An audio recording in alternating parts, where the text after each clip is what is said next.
ஊரை விட்டு ஓர் குடிசை, அங்கே யார் சென்று போட்டு வைத்தார்?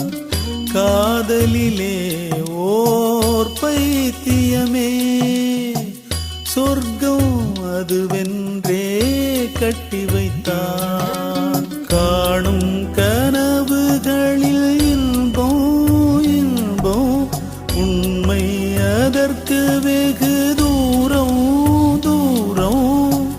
காதல் என்றால் வேதனையா? எங்கே செல்லும் இந்த பாதை? யாரோ யாரோ அறிவார். காலம் காலம் சொல்ல வேண்டும்.